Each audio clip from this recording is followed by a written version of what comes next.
Hi, it's Kati, and instead of narrating basically what I'm doing in the actual video, I'm going to be talking about books, not like book reviews, but book suggestions. So yeah, first off there's Warriors and Wings of Fire. They're sort of similar in the way they're structured. There's different tribes of dragons, there's different clans of cats. Warriors has like 6 or 7 series, and it's basically cats who love fighting because they have nothing else to do. Wings of Fire has 3 series, and the first one is about a war and a group of baby dragons who have to stop it. The second series of Wings of Fire is about a new dragon school. It's all the tribes together, so it's like, yay, there's peace now, but there is an overpowered magic ancient dragon who tries to wipe out an entire tribe. Yeah. And the third series is about a different continent that the previous 2 series take place in, and one of the tribes is basically like a slave tribe for the others, and one of them was claimed to have been extinct by the tribe that enslaved the other tribe, but no, they're not extinct. Yeah, and it also has mind control. Ooh. There's the Overthrow series. It's just a trilogy. The books are Bloom, Hatch, and Thrive. So there's Anaya, Petra, and Seth, I think. Seth has feathers and needles poking out of his arms. Anaya is sickly, and Petra is allergic to water. And there are pitcher plants and like strangler vines that literally come after you and try to strangle you, and acidic plants, and they're all trying to like take over. And then in Hatch there's some rain, but that rain doesn't give Petra allergy, so it's like quote unquote magic water, but it's not actually rain. They're eggs and they hatch and blah blah blah. Now there's more species, and those are trying to take over too, but the last 2 books fall into a blur, so that's a downside. Keeper of the Lost Cities is amazing. I'm not sure how many books there are. I think so far there are like 7 or 8. I'm not sure. It's basically about this girl, Sophie. She thought she was a human and she lived with a human family, but she was actually an elf, and this guy told her that, so she left her human family. I know that sounds bad, but she was really sad about it. There was literally no other way for this to go. And now she lives with elves, and the council doesn't like her, and that's like the elven royalty or the elven government. There are hostilities between some of the other tribes, other species like the ogres, trolls, gnomes, etc., and the elves. And Sophie kind of speeds up the hostility. And there are also 2 rebel groups, and some of them might be trying to help her, some might not be trying to help her, and there's magic, and it's really, really cool. The Worldquake series. I'm not sure if there's supposed to be another book. I don't think so. It's only 3 books. And it's magic too, but in a different way. There's a limited amount of magic you can do based on M currency or magic currency, and people are better at certain things because, let's say they're a witch, or this one's a true hero, or this one's a warrior, or this one's a cleric.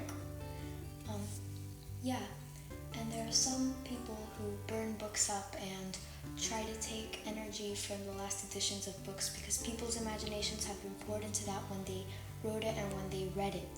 They put life in the story, and some people, the Debris, I think they were called, are destroying all the books so that all the power that's in the books can go to them. It's really cool. Greystone's Secrets, I wouldn't really suggest. It's boring, weird. Pages and Co is okay, like if you have nothing else to read, sure.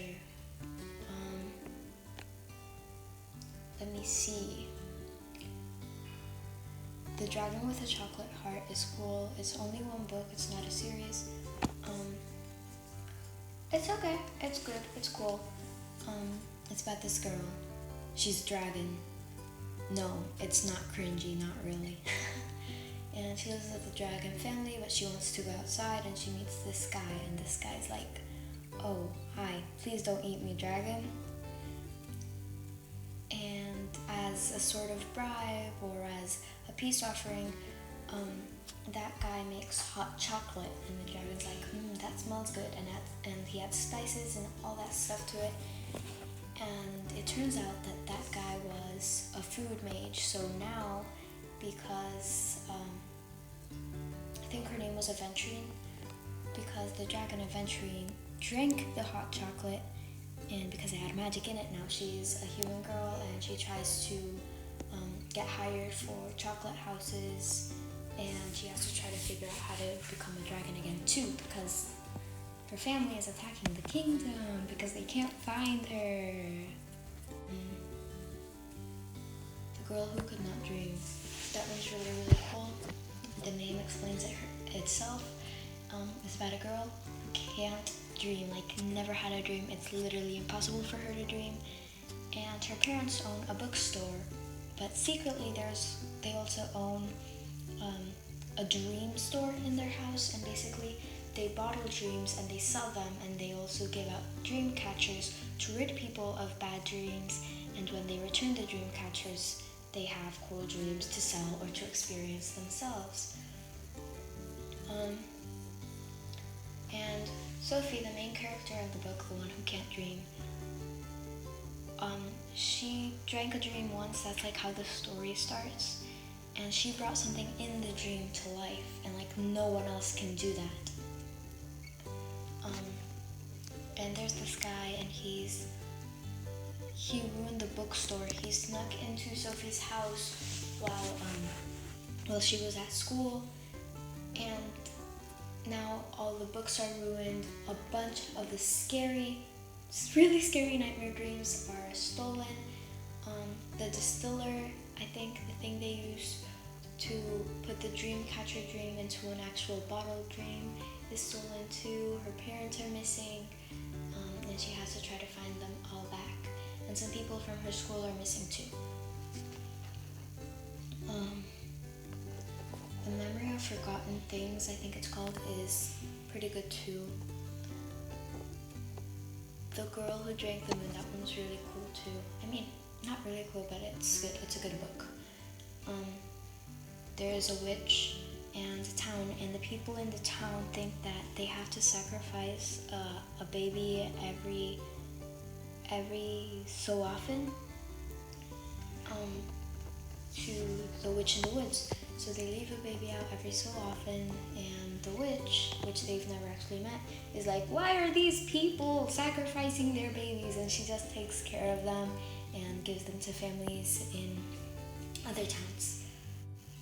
But secretly, there is this, I don't want to spoil it because this is like almost the ending part, but secretly things are a lot more sinister of why they leave the babies out.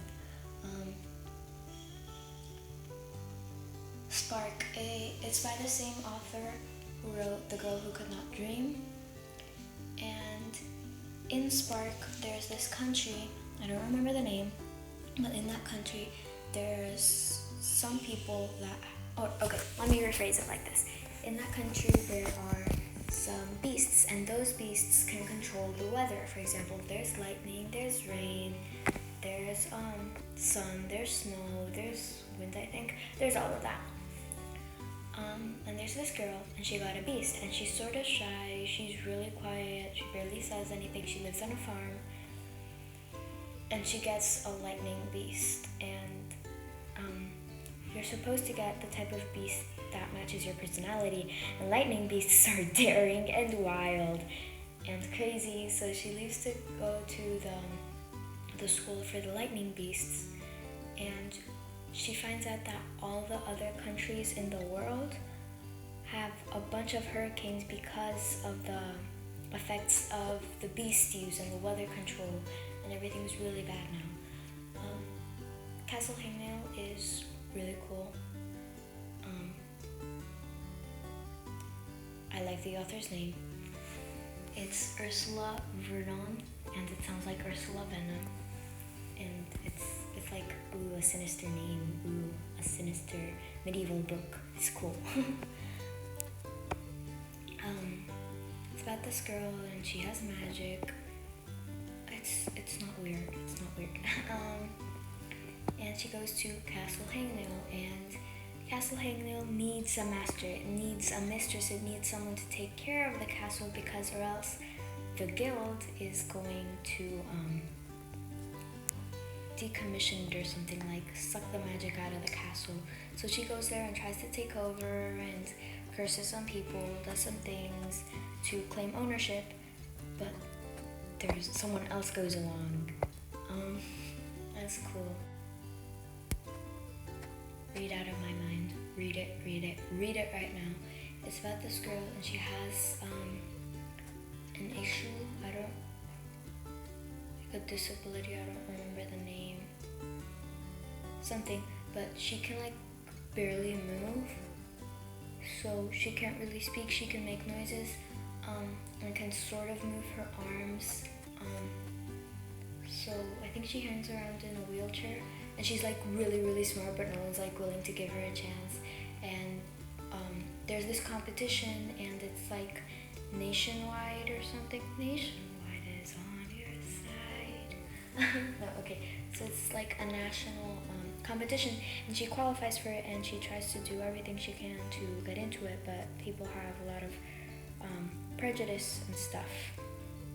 Anyways, I'm gonna suggest 3 more books or 4 more books, and I think that's it. There's The List, which is basically after global warming or fires or a tsunami wave something, there's these people, like a group of people, and this girl lives there, and she's a wordsmith apprentice, which means she collects words, but the people in the civilization there don't want people to know the language, and the leader wants to sort of cancel out all language and alter the brain so that people can't actually think with words, think like that anymore, because according to him, then people can complain, and that's how wars got started, global warming, all of that stuff.